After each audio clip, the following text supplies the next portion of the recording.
Ladies and gentlemen, the 45th and 47th President of the United States, Donald. Thank you very much. What a place. I've been here before. We spoke with you before. Who knew it was going to turn out this well, though, really? I told you we're going to do a lot of things. Nobody thought it was going to turn out like this. This has been crazy.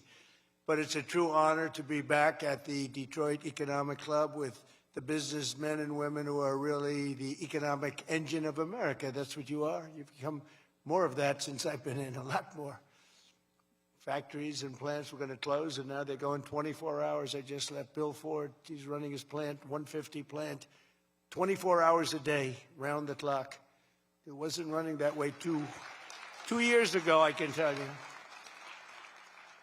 But it's the complex that Ford Motor Company so cherishes. It was a pleasure to see that the crown jewel of Detroit auto industry, is what they call it, is still going after 100 years. Can you imagine? Over 100 years. I especially want to thank the president of the Detroit Economic Club, Steve Gregorian. Where's Steve? Steve? Where's Steve? Hi, Steve. Nice-looking man. Nice-looking guy. And board chair Sandy Pierce. Thank you very much, Sandy. Thank you very much. And we have some very special people here. We have a man who's doing a fantastic job. I get angry at him every once in a while, but very, very seldom, because he's got what it takes. Treasury Secretary Scott Bessent. Scott? Hi, Scott. Hi, Scott. What a good guy. He's got a good pulse, doesn't he? Good pulse of what's going on. Thank you, Scott. He's been great. Michigan House Speaker Matt Hall. Matt. Hi, Matt. We did good in Michigan, Matt. We won the whole thing in Michigan, didn't we, huh? 3 times we won. You know that, right? They didn't give us credit the second time, but we won the second time. But we made the last one, Matt, too big to rig. Right? That's what you got. That's the only way you win races in many cases. I got to tell you, it's too bad. I think they should get voter ID. Wouldn't it be nice?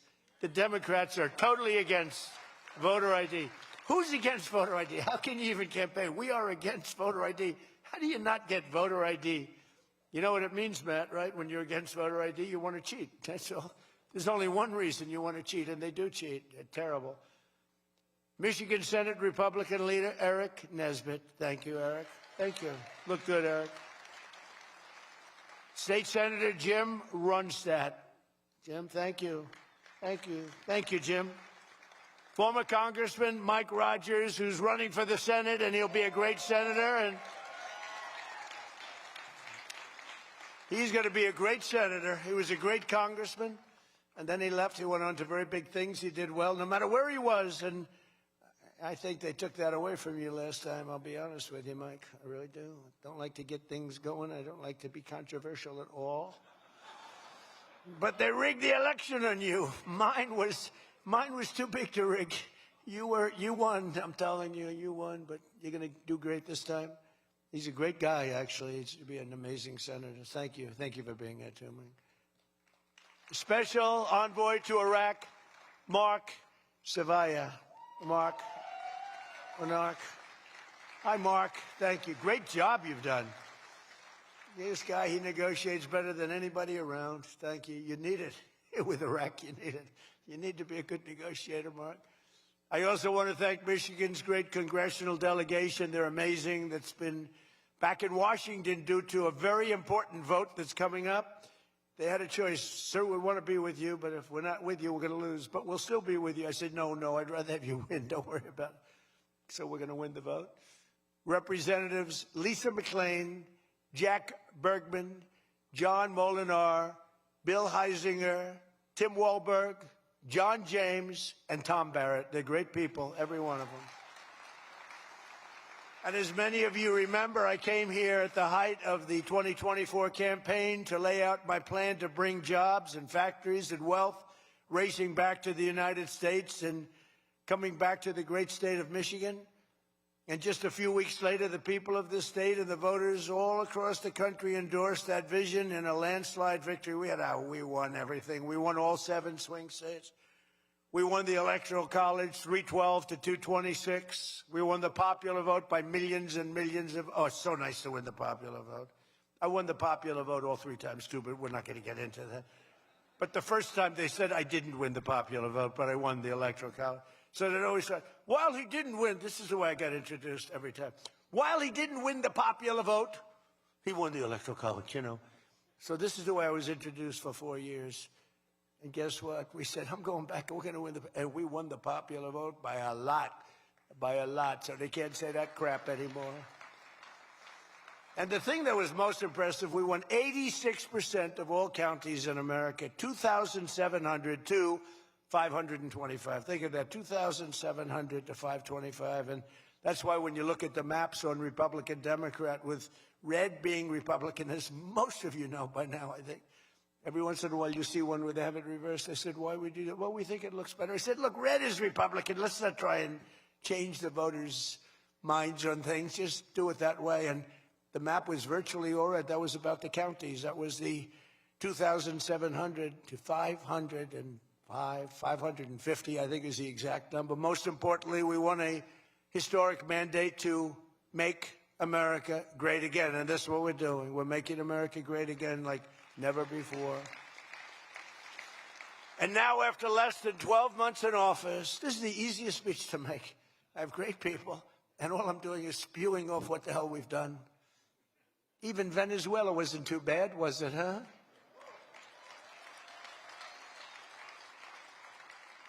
But you have people, Democrats, they say, I don't know if we should have done Venezuela, I don't know. Anybody that says that hates our country, okay? That was as flawless an attack as there has ever been. And they asked us to help them. They have 50 million barrels of oil. They said, take it. It's $5 billion. And we did. We're working with the Venezuelan people and representatives, and it's amazing. But that was an amazing situation. But we did al-Baghdadi, flawless. We did Soleimani, flawless. We did the Iran nuclear attack where we wiped out their nuclear capacity, which would have been very bad. You wouldn't have peace in the Middle East, flawless. We did them all flawless. I want to keep it going that way, too. I like flawless. Think about Jimmy Carter, the great Jimmy Carter, with the helicopters crashing, the hostages all over the place. Remember that one? Think about Sleepy Joe Biden with Afghanistan. What a disaster. The most embarrassing day in the history of our country, in my opinion. Real dope.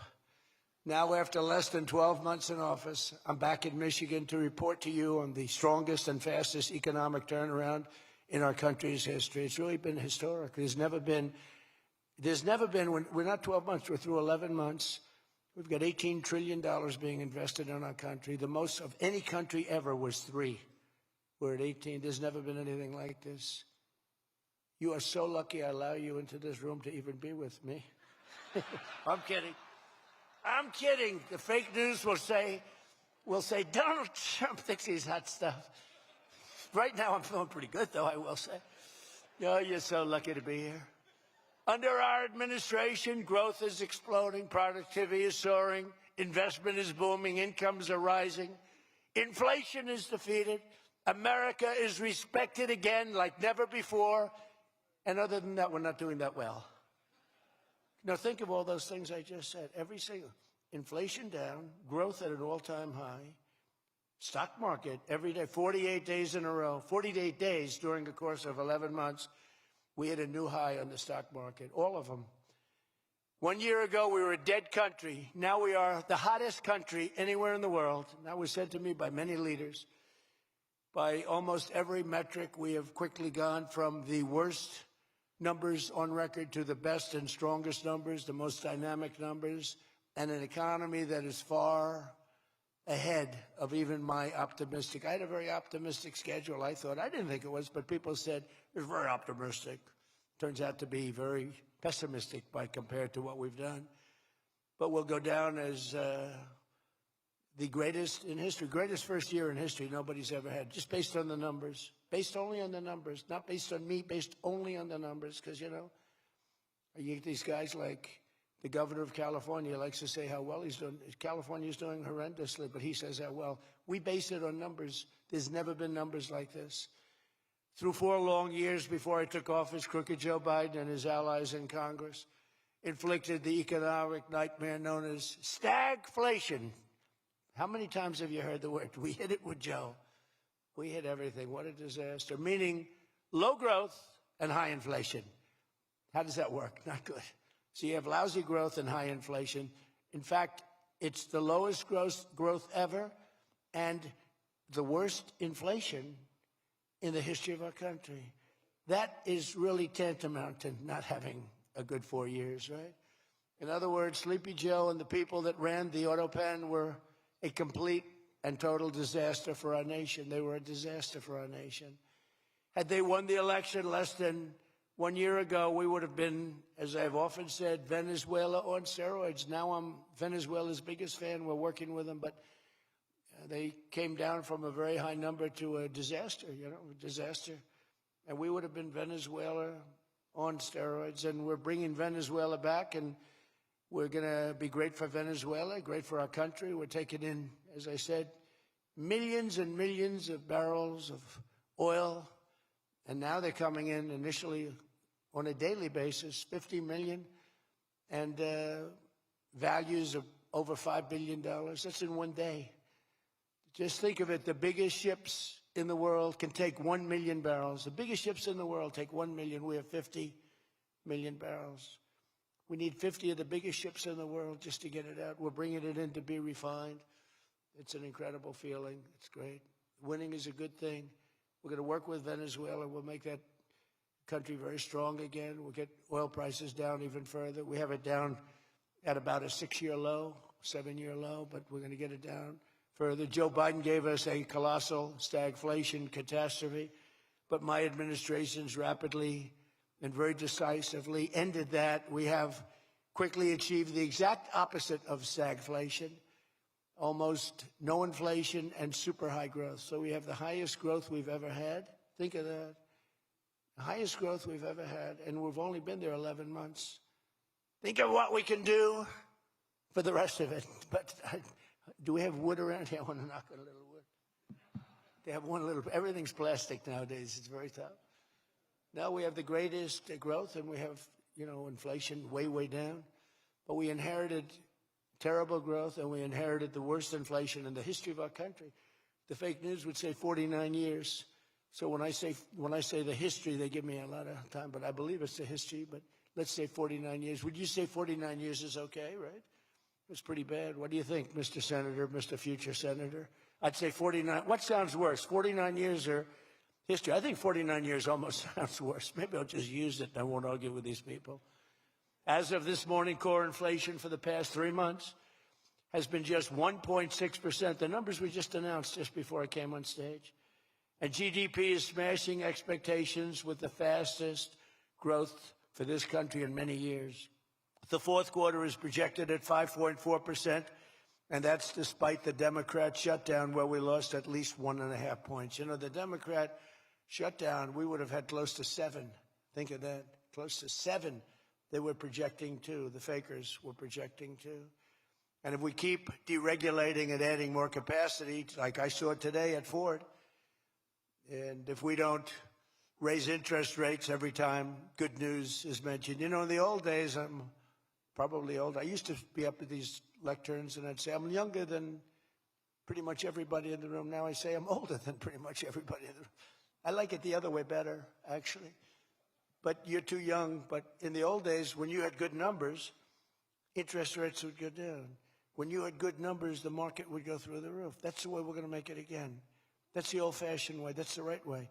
Today, if you announce great numbers, they raise interest rates to try and kill it. So you can never really have the kind of rally you should have. What happens and what we want, we're going to have a lot of great months, a lot of great quarters. I want the market to go up. You announce unbelievable numbers and the market goes down because they know you're going to do everything possible. In the Fed, we have a real stiff in the Fed, but that's for another day. But they raise rates. So everyone says, oh, they announced great numbers. It's great, great, great. and the market goes down because they immediately raise rates. No. When the market goes up, they should lower rates. You want to see 20% and 25%? You want to see what we can do? We've got to go back to an old standard. When there's good news, the market should go up, not go down. Does that make sense to everybody? And that's the way it used to be for most of the time. That's the way you make a country great. But our growth potential is unlimited and could be much higher if we went back to sanity. We're not doing it anymore. We're talking about the head of the Fed, and I want somebody that when the market is doing great, interest rates can go down because our country becomes stronger. See, you view it differently. Our country becomes stronger, and therefore interest rates should go down, not up. They kill every rally. If it's, no matter who, if it's beyond me as president, it's no matter who's president. You have a good quarter, and they want to kill it because you're so petrified of inflation. And growth and inflation don't necessarily go hand in hand. You can have growth and very low inflation. In fact, oftentimes growth is good for low inflation. So we're going to work on that, Scott, right? I think we're going to work on that very hard. I mean it so strongly. It's sickening. We announce good numbers and we see the stock market drops 300 points. I say, what the hell is going on? Do you agree with me? It should be just the opposite. All right, Scott agrees, so I'm very happy about this. That means if he didn't agree, I wouldn't do it. But we're already growing double, triple, and even quadruple the speed of almost every other major economy on Earth. We're the #1 economy on Earth, too. And the results are in, and the Trump economic boom is officially begun. It's really begun almost from the beginning. Almost begun, if you look at it, really from November 5th. You know, on another metric, just before the election, it was almost impossible to get people to join the military. We had the worst enlistment in the history of our country, the worst. You couldn't get people for the Army, the Navy, the Air Force, the Marines, Space Force, the Coast Guard. You couldn't get people.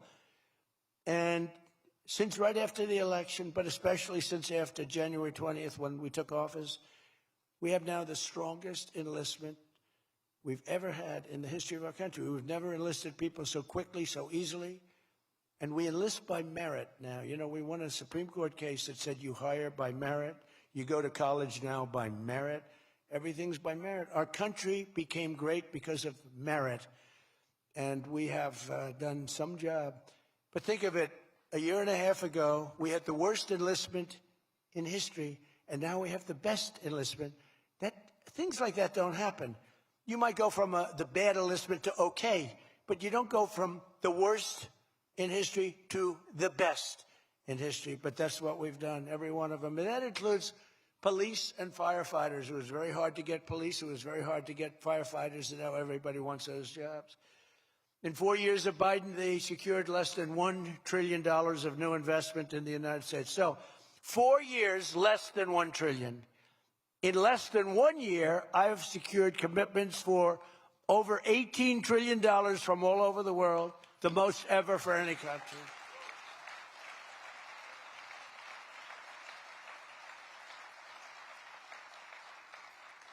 Think of that, though.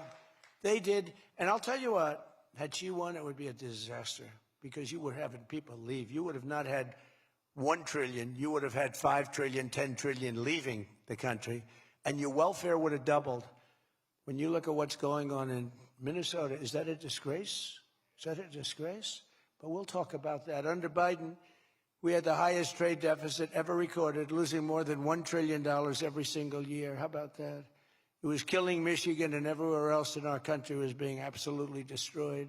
But in a matter of months, largely because of tariff income and the election result, we've slashed that gaping trade deficit by, in a short period of time, 62, it just came out, 62%. People are stunned. The fake news back there, look at those cameras rocking and rolling.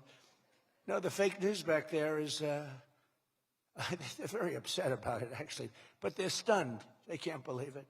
We cut our trade deficit in actually 10 months was when the number came out. We cut it by 62%. It's going to go better than that now. The stock market is now the highest in history since the election. We've set all of those records, and I think an all-time record that's so important to me because so many people have them is boosting 401ks and retirement accounts for millions and millions of Americans, people that are in the police departments, the fire departments, people that are construction workers. A policeman came up to me recently, a nice guy, guarding me. He's a perfect guy to guard me. He was a massive guy, big, strong guy. He said, "Sir, you made me look so good in front of my wife. My wife thought I was a horrible investor because every time I invested, we lost money. And we have a 401k, and I'm up like 85%. She thinks I'm Warren Buffett. She thinks I'm brilliant. She's now calling me brilliant. It makes my life much easier. I love my wife much more now. She calls me brilliant every time." I said, "Don't worry, you're going to do even better for the next 3 years." But one of the biggest reasons for this unbelievable success has been our historic use of tariffs. There was the tariff that made America strong and powerful in past generations, and then we got off it and we went to the income tax system. Great going, fellas. You know, we were the strongest in 1887, relatively speaking. That was around the McKinley time, and Teddy Roosevelt and some others, but we were really strong. It was all tariffs.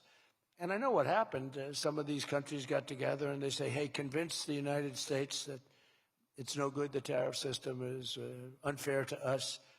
And so some genius, I know who, I don't want to get into it, but some genius said, "Oh, let's go to an income tax system." So instead of foreign companies and countries paying everything, the people started paying. And then after that, you had a depression, but that was a long time. That was in like 1913, you had the tariff switched into income tax. And then in and they like to blame tariffs. You ever notice they blame tariffs? No, they brought tariffs back in 1932. They brought them back to try and save the sucker. But it was in 1929, because a lot of people, you know, the anti-tariff people. Now, an anti-tariff person is a pro-Chinese person, like Coke. This guy's fought me in every election I've ever been in, and I've kicked his ass. He inherited a lot of money, and I don't know the gentleman. But he fights me, and then he goes out and says, "I made more money with Trump than I ever made in my life." And then he supports these other people that were total losers. Gives them a lot of money, but he made more money. Everybody makes money with me. I always made money for people. Now it's tariffs that are making money for Michigan, and the entire country is stronger and safer and richer than ever before outside of that period of time. Now, if they had what was called the Great Tariff Act of 1887 or something like that, and it was a great group of people like yourselves. They picked really smart people to sit on a committee.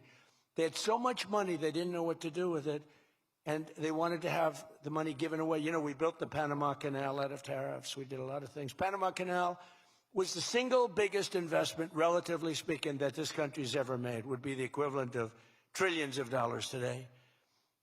And Jimmy Carter gave it away for $1. It was also the most profitable thing ever built. Thing. In other words, like buildings or casinos or anything, the most profitable thing ever built was the Panama Canal. And brilliantly, Jimmy Carter thought the country of Panama should have it, even though we lost 36,000 people to the mosquito. You know that, right? To the mosquito and a certain snake, which was not a very nice reptile. This was a brutal reptile. You got bit, it was over. It was just like, bye-bye, everybody. We lost 36,000 people. Malaria, the mosquito, and the snake. And he gave it away for $1. Well, at least we got $1. That's better than most of those guys do. We got $1 for that. Most expensive thing ever built, most profitable thing ever built, too. Makes so much money. Every prediction the critics made about our tariff policy has failed to materialize. The evidence shows overwhelmingly that the tariffs are not paid by American consumers, that they're paid by foreign nations and middlemen. And Scott went over that with us before, and they're paid by middlemen. They raise the thing. Countries get involved. They pay them because otherwise they won't have companies. They won't be viable. And we're the big beneficiary. Once again, the so-called experts were 100% wrong, and Trump was right. People of Michigan were 100% right. You elected the right guy. If you had the other person, everybody, we wouldn't even be having a meeting today, probably. There'd be no meeting. The economic club would be saying, like, "Man, we're doing bad. It's going to be awfully tough to get people to show up. This is going to be tough," the chairman. "This is going to not be a good day for us. We don't want to have, let's cancel the meeting immediately." The Trump tariffs have delivered us trillions of dollars of new investment, unprecedented new partnerships on minerals, rare earths, defense, and artificial intelligence, and historic levels of foreign military sales. You know, you have the Supreme Court now going to rule on whether or not we can use tariffs. Can you believe this? a case brought about by people that are China-centric, foreign-centric, but China-centric. I wouldn't want it if I was China either. You know, China's one of our biggest taxpayers right now. China, would you ever believe you'd hear that? And they've been great. My relationship with President Xi has been great. But we have a group that's foreign-centric, China-centric, suing, and we'll figure something out if we don't win, but we should win. I mean, we should win. So great for national security. I ended 8 wars. Think of that. 8 wars. And without trade and tariffs, you wouldn't have been able to end any of them. But they brought hundreds of billions of dollars pouring into the United States Treasury, helped curb inflation, and helped cut the federal budget deficit by a staggering 27%. And that's only for a short period of time. The number's much bigger than that when you add in the full year. And I've told people I got into a lot of trouble because of the fake news back there. I told people, I said, tariff is my favorite word. I said, my favorite word of every word is tariff. I've loved it for 40 years. I came here many years ago. Remember, they said I didn't come here. Then they found out I did. I got an award in Detroit, in Michigan, many years ago, and still have it. They said it never happened. It did happen. Turned out I didn't notice any apology. But all I did was talk about you're losing your car industry. This was long before I ran for politics. They said you're losing. I said, why are you allowing these foreign nations to take your car? You know, you lost 57% of your car industry. The good news is you're getting it back. But I said, why aren't you using tariffs? I've been very consistent, I will tell you that, for years and years. Even as a private businessman, for years I used to, because I get, for whatever reason, a lot of publicity always. I don't know if that's good or bad, but it happens. And I talk about the importance. But I said, recently, I said, tariff is my favorite word in the whole dictionary. There's no word. And I took a lot of heat. They said, what about your wife, your children? What about religion and God? What about Jesus? So I said, all right, it's my 5th favorite word. And since then, I've been fine. They hit me hard, these people, the fake news. They were killing me over tariff. He likes tariff more than his wife, more than religion. He likes tariff more than anything. What a disgrace. So I now call it number 5, and I'm in good shape. That was a rough day. It's my favorite word, and I got killed. Every word, you know, when you go up here, you take a big chance, especially me, because I go off teleprompter about 80% of the time. But isn't it nice to have a president that can go off teleprompter? When you think? Remember the speeches Joe would make? First of all, they'd last a matter of seconds, you know. Thank you very much. You ever notice Joe would always cough before a speech? State of the Union, he gets,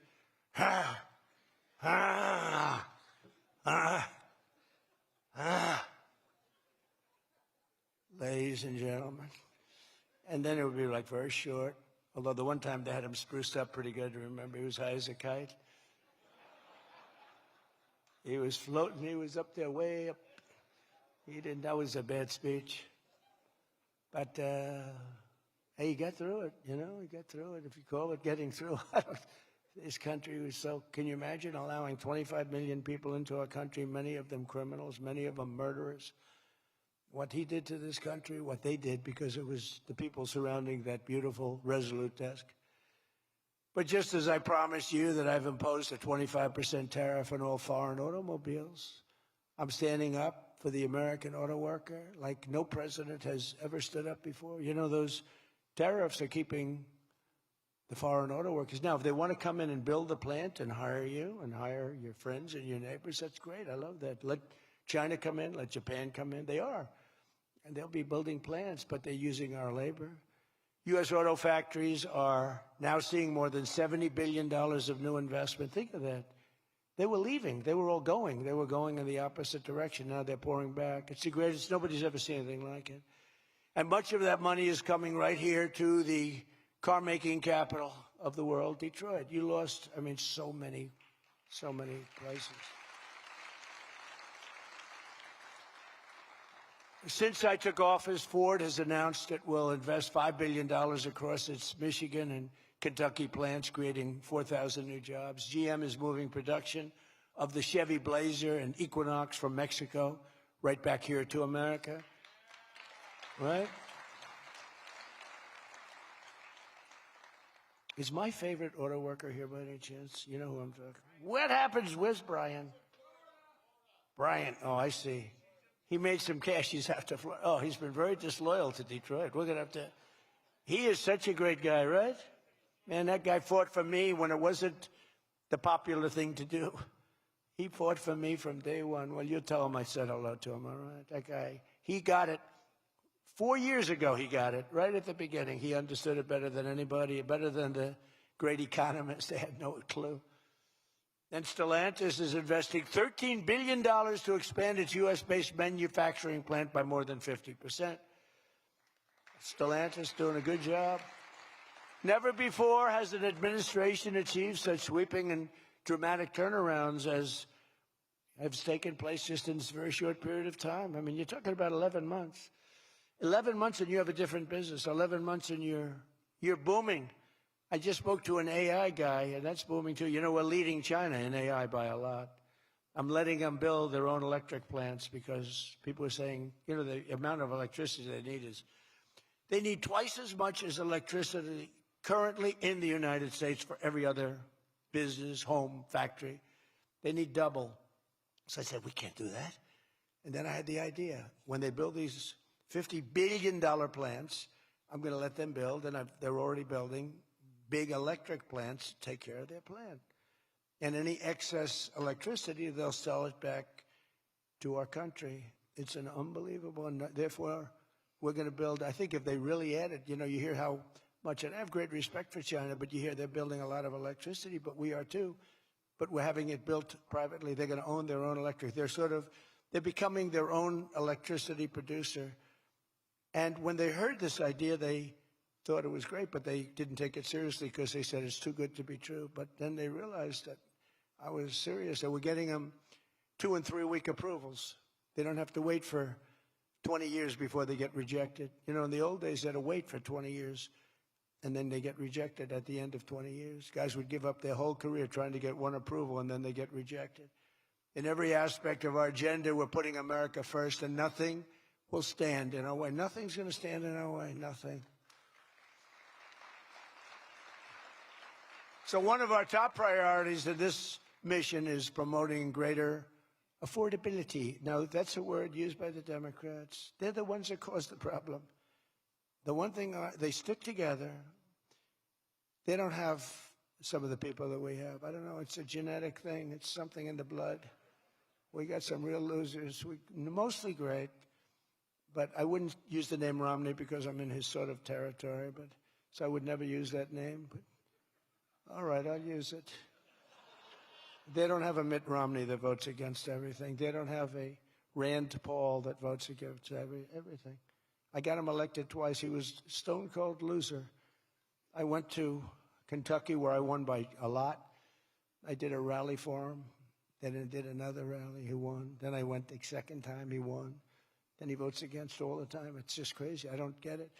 Then you have Lisa Murkowski and you have Susan Collins. Disasters. And you had a gentleman from Indiana that I don't believe it, Todd Young, he voted against. And you say, why are you voting against? They can't give you an answer. They're unable to give you an answer. It's like, why are they against the attack on Venezuela? They're against the attack after they found out it was the most successful attack, probably the most talented, most brilliant tactically attack that we've had maybe in 100 years. And they're against it. Why?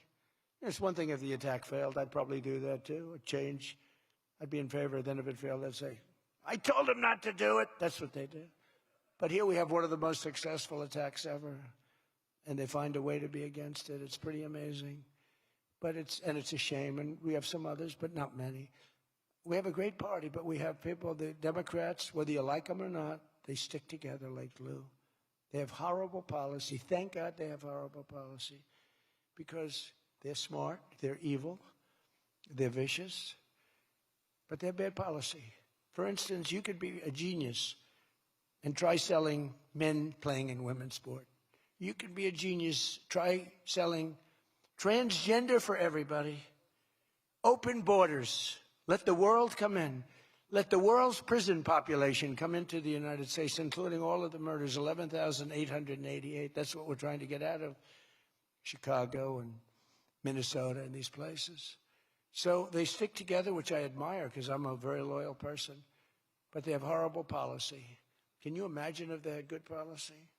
They were on this morning talking all the reasons that men should be playing in women's sports. They had a football guy there, flag football. This guy was like 6'6". He weighed 290 pounds with zero body fat. And they had a few young women. They were the size of his leg. He wouldn't have had to run. He could have just walked. They couldn't have done a thing about it. 10 of them would have to jump on him that wouldn't have had any impact. I don't think he would have been like a fly. It's so ridiculous. It's so demeaning to women. It's so demeaning. Look at the weightlifting records. I mean, the record got beaten by 112 pounds, a record that stood for 18 years. 1 ounce they'd put on stood for 18 years. Guy comes along who was a poor lifter as a man. He was at the lower portion of the class. Comes along and broke the record by 112 pounds. Think of that. They've fought for years to beat that record. How about the swimming records? I mean, you can go to sleep during the time the man comes in and the woman. You can go take a nap for a little while. How about the long-distance race that took place not so long ago? Long distance, these marathon deals. They had top men, top women. The man came in. The woman came in 5 hours and 14 minutes and 36 seconds behind the man. Think of it. You're waiting. The man comes in. Now you're waiting 5 hours. What do you do if you're the parents? You go home and sleep for a while. Who the hell wants that? It's so demeaning to women and who are great athletes. It's so demeaning to them, and it's right now in the Supreme Court. I can't believe it would even go to the Supreme Court. I mean, could you imagine 20 years ago talking about men playing in women's sports? They'd think you're crazy. Or transgender for everybody? If you said there will be no mutilation on children, that's one of my standard lines. We will not allow the mutilation of a child. Can you imagine having to say that 15 years ago? People would say, is that guy crazy? Of course we won't. But we're living in a different time. It's a crazy time we're living in. After real wages plummeted by $3,000 under Sleepy Joe Biden, real wages are up by $1,300 in less than 1 year under President Trump. For construction workers, wages are up $1,800. Don't forget, they were down $3,000. Factory workers over $2,000, and for many other workers, over $5,000. And I just gave the military, because we're doing so well, we're taking in so much money with the tariffs, I just gave them $1,776. You saw that, right? Did you see that? They had 75, and I said, you know, if you had $1 more, $1,776. They said, that was a good idea. We could afford $1 more. We gave them $1,776. Meanwhile, grocery prices are starting to go rapidly down. Rent is down. Airfares are down. Hotel rates are down. Cell phone prices are down. And we're just getting started. But more importantly than going down, our growth is through the roof. It's way up. Among my first acts in office was to end the radical left war on oil and gas and stop the crusade to kill American energy, and frankly, to open up cars so that you don't have to have an electric car. I love electric cars. I think they're great. I like Elon a lot. I don't think he was too happy with my policy of opening it up, and I can understand that. But I've been saying it for 4 years. They wanted everybody to have an electric car in a very short period of time. There was no way to build the stations. There was no way to get it done. I want you to have gasoline-powered cars. I want you to have electric. I want you to have hybrids. I want you to have everything. Hydrogen, I don't know about. I'm hearing it's not testing so well. It's fine, except when there's an explosion, you're a goner. Now, have you heard that with hydrogen? I have one guy who's trying to sell hydrogen, and I say, yeah, but, sir, that only happens 1 in 100. Oh, great. When it happens, they find the body like 300 yards down the road. So I said, I'll pass on hydrogen. Maybe there's something I don't know about, but is anybody in the hydrogen car business? Gasoline is now under $2.50 a gallon in 17 states and under $2 in many places. We have some states it's $1.95, $1.99, $1.97. As we speak, these are gas stations, and think of that. We have gas stations in the Detroit area where you can fill up for less than $2.30 a gallon, whereas 2 years ago it was $4.50, and in many places it was way over $5. Think of that, $2.30. You see it. That's like a massive tax cut, which we gave you under the great big beautiful bill, by the way. No tax on tips, no tax on Social Security, no tax on overtime. And with our extremely successful operation in Venezuela earlier this month, that number soon is going to go lower because we're going to have a lot more energy. We're going to have a lot more, as opposed to a country that's going to be totally shut down. No fuel, no gasoline. And it's, you know, they say it's got more than Saudi Arabia. Who knows? It's got a lot. And by the way, to all Iranian patriots, keep protesting, take over your institutions if possible, and save the name of the killers and the abusers that are abusing you. You're being very badly abused. If the numbers are right now, I hear 5 different sets of numbers. I hear numbers, look, 1 death is too much. But I hear much lower numbers, and then I hear much higher numbers. But I say save their names because they'll pay a very big price. And I've canceled all meetings with the Iranian officials until the senseless killing of protesters stops. And all I say to them is help is on its way. You saw that I put tariffs on anybody doing business with Iran. Just went into effect today. And I say make Iran great again. You know, it was a great country until these monsters came in and took it over. And it's all very fragile. It would have happened to us, I'm telling you. If I didn't win this election, it would have happened to us. In the coming weeks, I will be laying out even more plans to help bring back affordability. And again, remember, that's a fake word by Democrats. Prices were too high. They caused the high price. They never want to talk about affordability. They always go, this is an election about affordability. I say, they caused it. But they're good at that stuff. They're good at that stuff. They're fake. And they're good at that stuff. It's an election about high prices that was caused by the Democrats and that I brought down a lot. And remember, when you see energy coming down like I brought it down, and gasoline coming down, that brings everything else down. It's so much bigger than any other factor. When gasoline gets to be $1.99 a gallon, everything comes down. The donuts come down, the truck that delivers the donuts, the stove that makes the donuts, the whole thing, it all comes down. And it's coming down much faster than anybody can even believe. And remember, though, I always say, because here normally when that goes down, the world comes down. That's the bad way of bringing it down. Our growth is through the roof. So I always want to say that whenever I say prices are coming down, but our growth is going way up. 2 beautiful events, the exact opposite of the Biden administration. As part of those efforts at Davos next week, I'm going to provide much more detail about our housing policies so that every American who wants to own a home will be able to afford one. We have some great things happening with housing, as you know. You saw the $200 billion buy-in on bonds and mortgages. This will include a ban on large institutional investors buying up single-family homes all over the country and making it impossible for people to buy a home. And I've also announced that the U.S. government is purchasing $200 billion of mortgage bonds to bring down mortgage rates, and it's had a huge impact. It's already started. And just last week, the average 30-year mortgage dropped below 6% for the first time in many years. It's coming down very rapidly, and that's not with the help of the Fed. If I had the help of the Fed, it would be easier. But that jerk will be gone soon. In addition, I proudly called for the credit card companies to cap interest rates at 10% for 1 year because they're getting 28% and 30% and 32%. And it's unfair. The rates are way too high. To provide further relief to hardworking Americans, we'll also be confronting one of the biggest factors in driving up prices, the monstrosity known as the Unaffordable Care Act. You know what that is, right? It's Obamacare. It's a great name, Unaffordable Care Act. Nope. Did anybody ever think of that one before? It's true. It's the Unaffordable Care Act. Obamacare was a gift to make health insurance companies rich at the expense of the American people. In particular, the so-called enhanced premium tax credits were a corrupt payoff to the insurers, whose stock prices went up more than 1,000% after Obamacare was signed. I want the same money I want it to go directly, very simple. I want the money, those big amounts of money paid for by the government, to go directly to the people so they can buy the health care that's right for them. They can negotiate their own deal, health care savings account.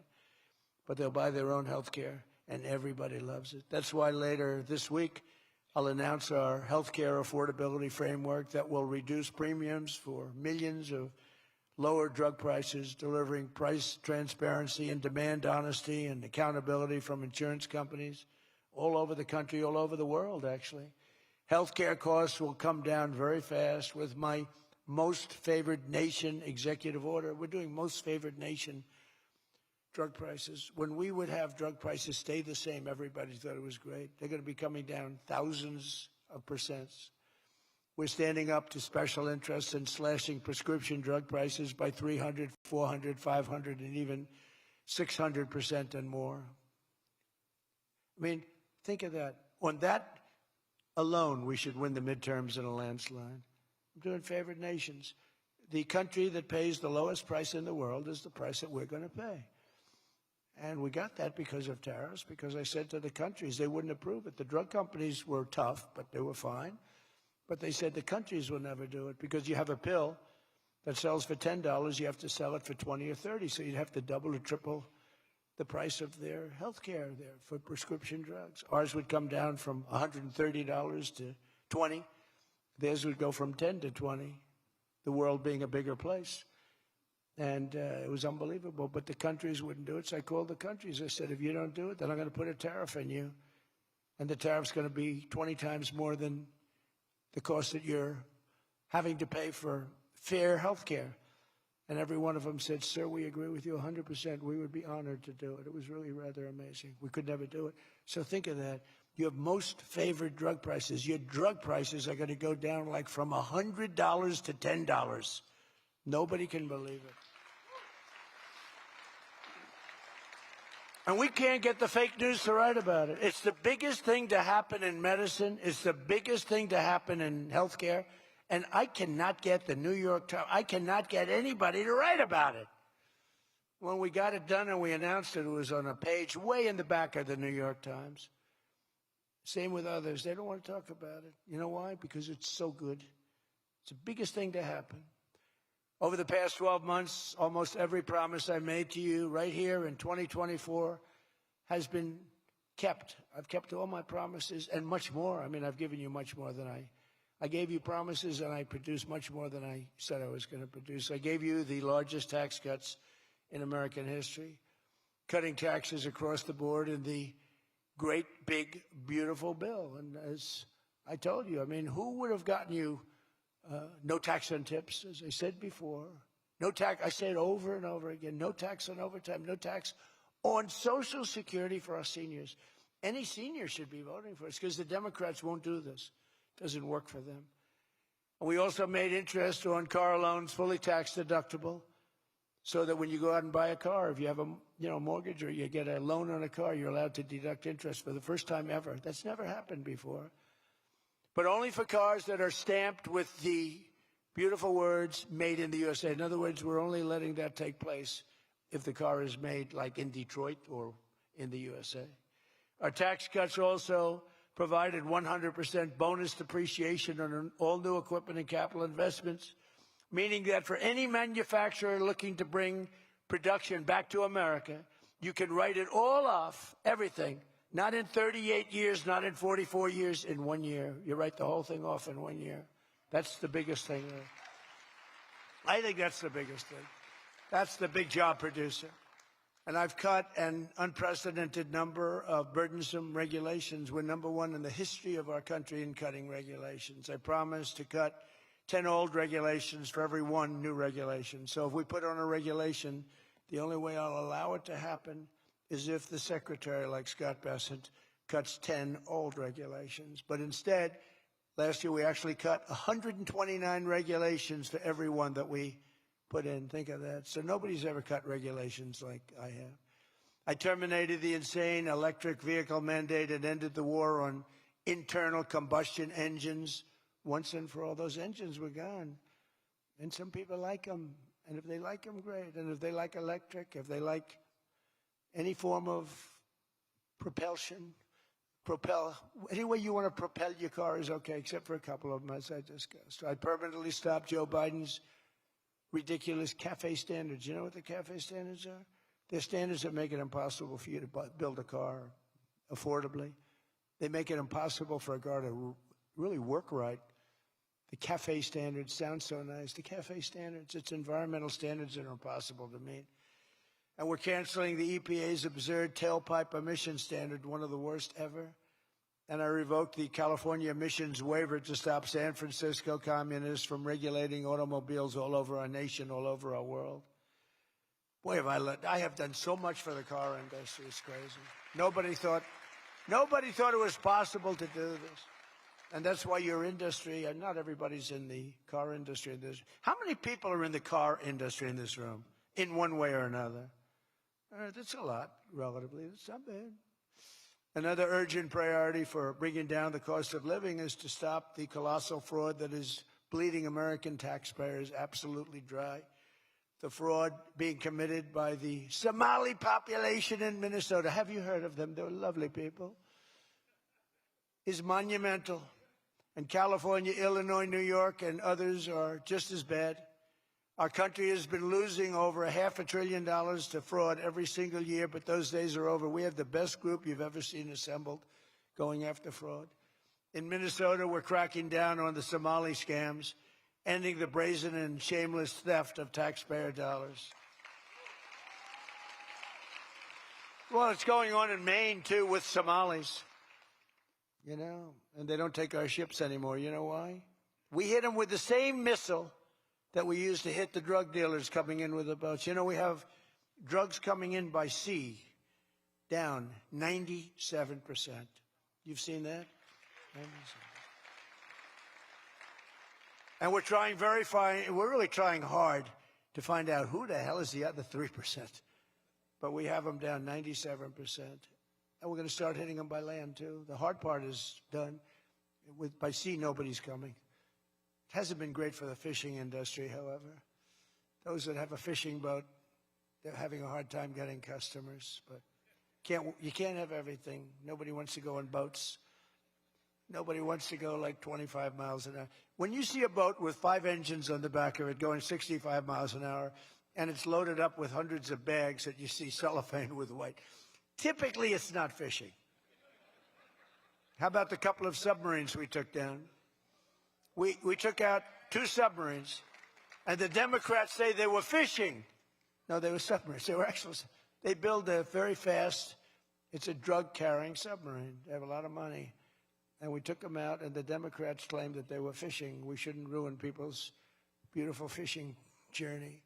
It's unbelievable what we have to go through. It's really a shame, actually.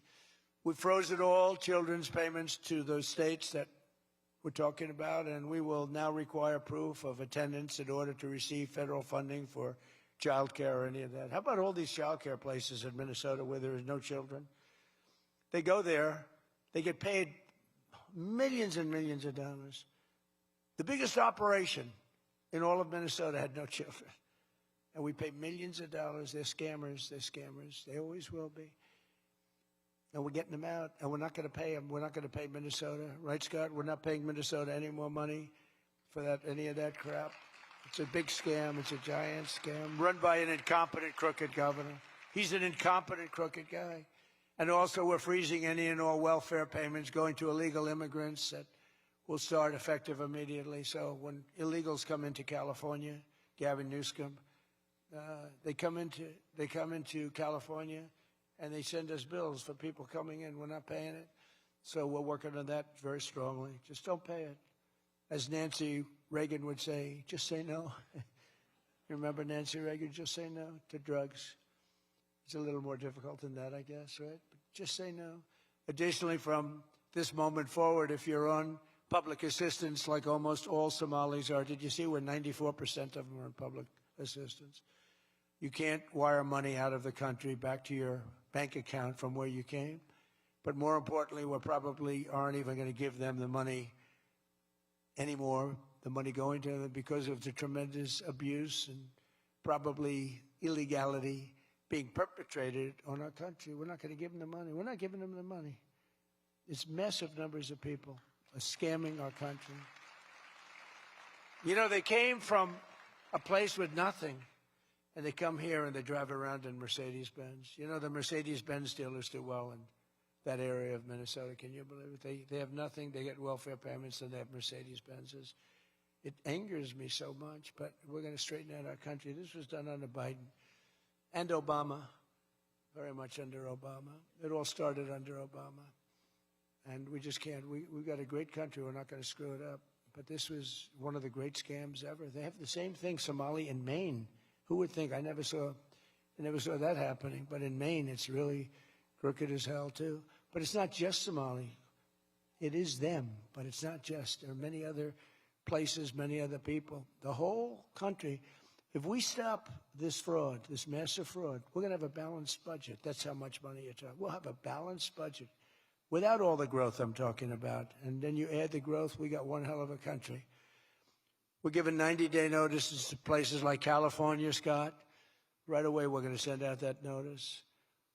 Who would bill the federal government as people poured into the state to send those people back because no country can afford to do it? No country can afford to take in millions of people, pay for their education, their health care, their hospitals. You just can't do it. And we all have a heart. You can't do it. But many of those people are murderers.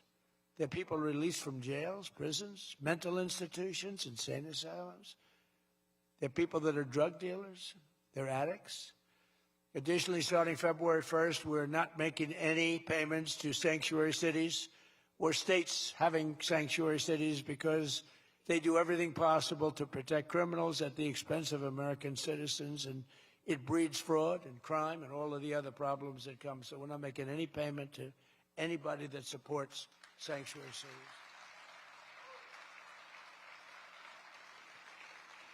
We have also suspended nearly 8,000 SBA loans, Small Business Association loans, to suspected scammers in Minnesota, of which there are many. It's a great state. It was a great state. Now it's getting destroyed by that stupid governor. What a stupid guy he is. But he's a crook. I mean, he's an incompetent guy, but he's a crook. He allowed this to go. You can't have corruption on a scale that nobody's ever seen before, and you're sitting as a governor and you don't know what's going on. It's impossible, even though he's a stupid guy. We're investigating large-scale visa fraud, and the Department of Justice has already charged nearly 100 people in criminal conspiracies in Minnesota. They're all over the place. Last week, we announced that I'm creating a brand-new division at the Department of Justice, a legal strike force led by a really tough, smart new Attorney General for fraud. He's a fantastic young guy. He's so impassioned to do this properly. We intend to imprison any fraudster, politician, or public official involved in these sick plots to loot and pillage our country. Think of that Ilan Omar. She lives in Somalia. They don't have a government. They don't have a military. They don't have police. They don't have anything. All they have is murder and robbing ships, bringing in ships, pirates. That's stopped. Same missile, ping. That's the end of them. It's amazing how that can stop corruption. Those missiles, they never miss, you know. The same one, exactly the same one. But think of it. She comes from a country with nothing, and she comes here and she tells us about our Constitution. I have a constitutional right to rip off the country. I guess she's a total scam artist. Anybody knows it. How do you let her get away with it? AOC +3. She was one of the three. They're all scammers. They're so bad for our country. They're so bad for our country. Our ICE operation in Minnesota, for example, is finding hundreds of killers, violent predators, and child rapists, some of the worst criminal offenders anywhere in the world, murderers all over the place. All we want to do is get them out. Did you see the pictures that we put up? Hundreds of them. Murderers wanted for murder, wanted for the worst drug selling. One of them is one of the biggest drug dealers in the world. And vicious, sells bad drugs too. Bad drugs, like if you take a tiny little morsel, your child is dead. And we're getting them.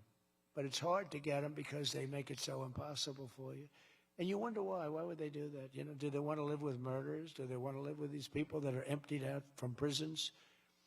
They have a lot of people. One of the reasons I was so angry with Venezuela, they emptied their prisons almost entirely into the United States of America. Tren de Aragua was the gang, one of the worst, probably the most violent gang there is anywhere in the world, they say.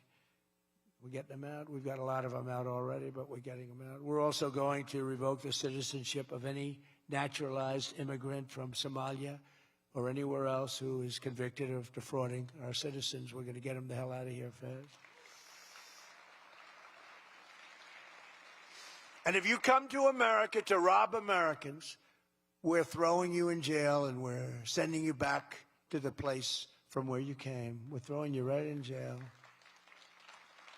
And they know it, too. And one of the reasons they're doing these fake riots, I mean, they're just terrible. I mean, you see it's so fake. Shame, shame, shame. You see the woman, that's all practice. They go practice. They go to areas, they take hotel rooms, and they all practice together. It's a whole scam. We're finding out who's funding all this stuff, too. We pretty much know. But in conclusion, as we liberate our country from this cultural scourge and the plague of corruption and fraud, we'll rediscover the natural energy and native spirit that truly makes America great again, like we're doing with Detroit and Michigan. If we get rid of fraud and do our job properly on the trillions that are being extorted out of our country from corrupt and incompetent governors like Gavin Newsom, J.B. Pritzker, and Tim Walz, we will very soon have a balanced budget, and that's the kind of money that we're talking about. We're talking about massive amounts of money. Our country wasn't built by people who tried to lie and cheat and scam their way to success. It was built by legends like Henry Ford, Henry Dow, Thomas Edison, the Kellogg brothers, Alfred P. Sloan, the founder of General Motors, men who lifted up American workers and strengthened our nation beyond even belief. And we're doing the same exact thing right now. I think we're doing it even better. This is the fierce spirit of patriotic free enterprise that we're now unleashing once again. We are unleashing it like maybe never before. Together we have turned the page forever on the failed left-wing model that makes our America poor, desolate, and makes people feel sorry for us. That's what we had. We had a country where our leader was laughed at and our country was scorned. We had a country that was laughed at. They laughed at us. 2 years ago, they laughed at us. They thought we were fools. They thought we were stupid people. Now we're seeing that they're not the smart ones. We are.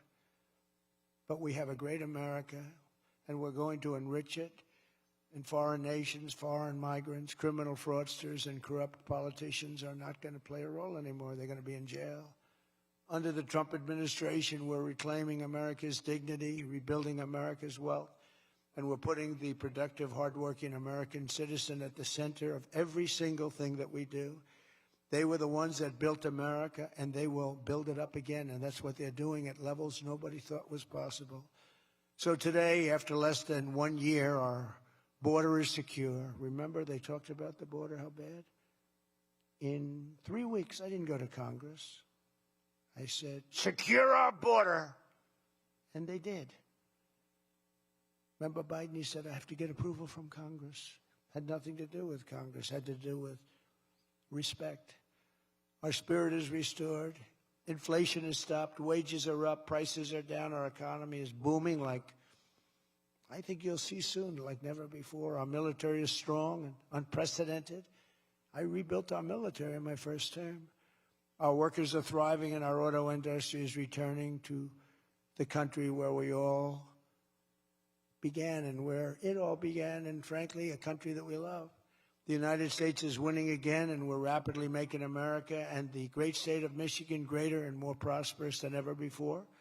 I want to again thank the Detroit Economic Club. You do a fantastic job, so respected. God bless you, and God bless America. Thank you very much, everybody. Thank you.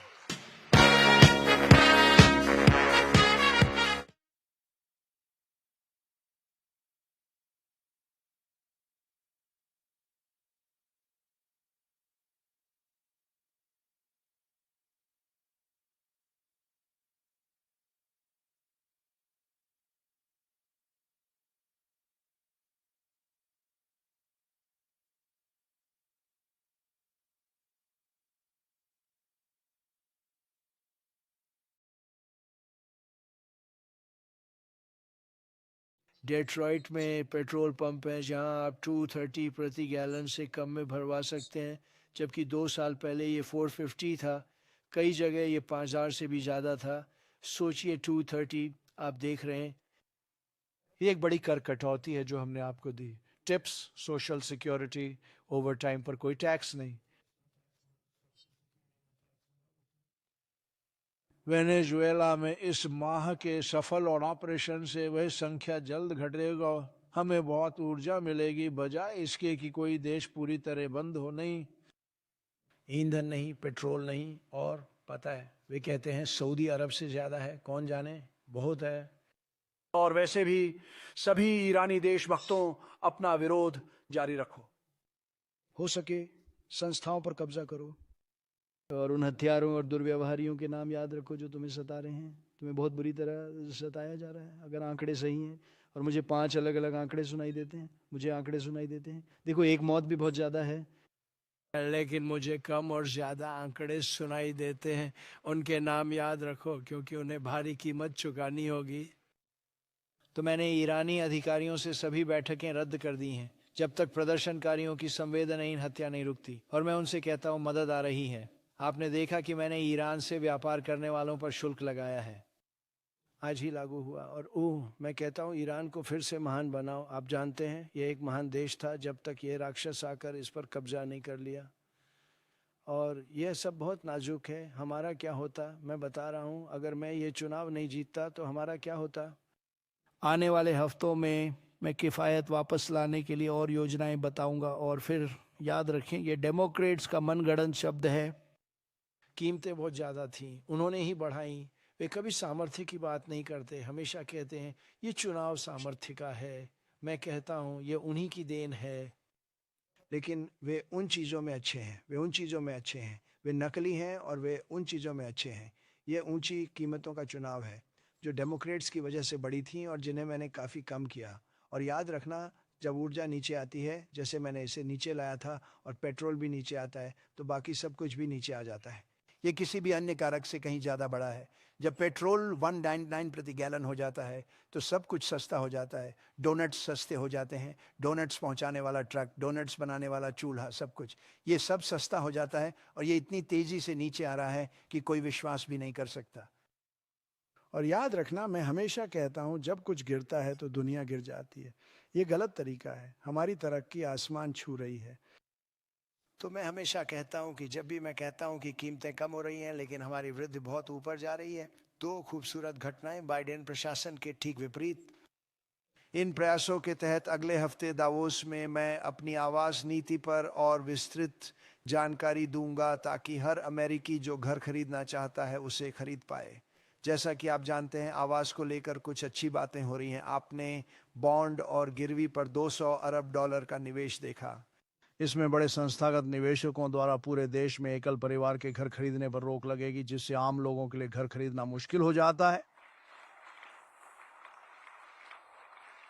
मैंने यह भी घोषणा की है कि अमेरिकी सरकार mortgage दरें कम करने के लिए $200 अरब के बॉन्ड खरीद रही है, जिसका बड़ा असर हुआ है और यह शुरू भी हो चुका है। पिछले ही हफ्ते औसत 30 वर्षीय मॉर्गेज कई सालों में पहली बार 6% से नीचे गिरा। यह बहुत तेजी से नीचे आ रहा है और यह फेड की मदद के बिना है। अगर मुझे फेड की मदद मिलती तो यह और आसान होता, लेकिन वो कमीना जल्द ही चला जाएगा। इसके अतिरिक्त मैंने गर्व से क्रेडिट कार्ड कंपनियों से 1 साल के लिए ब्याज दर 10% रखने को कहा, क्योंकि उन्हें 28, 30 और 32% मिल रहा है और यह अनुचित है। दरें बहुत ज़्यादा हैं। मेहनती अमेरिकियों को और राहत देने के लिए हम कीमतों को बढ़ाने वाले सबसे बड़े कारक अनअफोर्डेबल केयर एक्ट नामक दानव का भी सामना करेंगे। आप जानते हैं वह क्या है ना? वह ओबामा केयर है।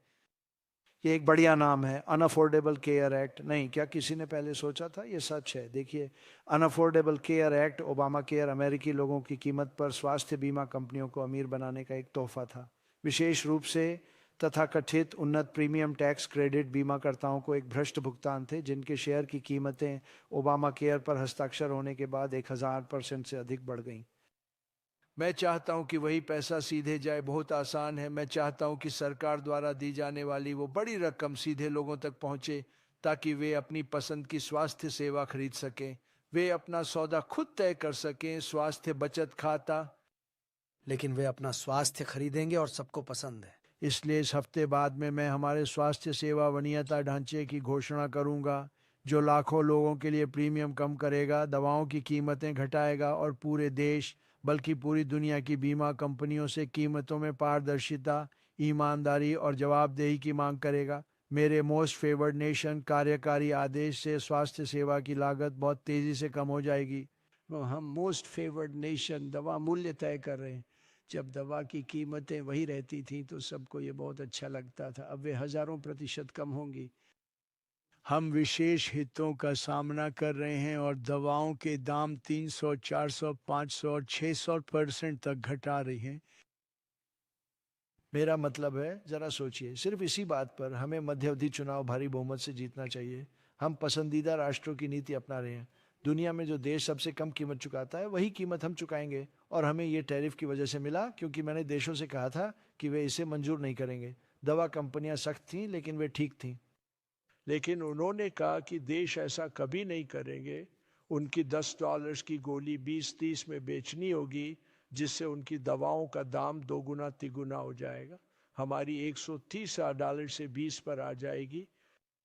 दुनिया के और बड़े होने पर समय यह 10 से 20 हो जाएगा। यह एक अविश्वसनीय था, लेकिन देशों ने नहीं किया तो मैंने उन्हें बुलाया। मैंने कहा, जैसे अगर तुम नहीं करते तो मैं तुम पर टैरिफ लगा दूंगा, और टैरिफ उस लागत से 20 गुना ज़्यादा होगा जो आपको अच्छी स्वास्थ्य सेवा के लिए चुकानी होगी। और उनमें से हर एक ने कहा, सर हम आपसे 16% सहमत हैं, हमें ये करके गर्व होगा। ये सचमुच काफ़ी आश्चर्यजनक था।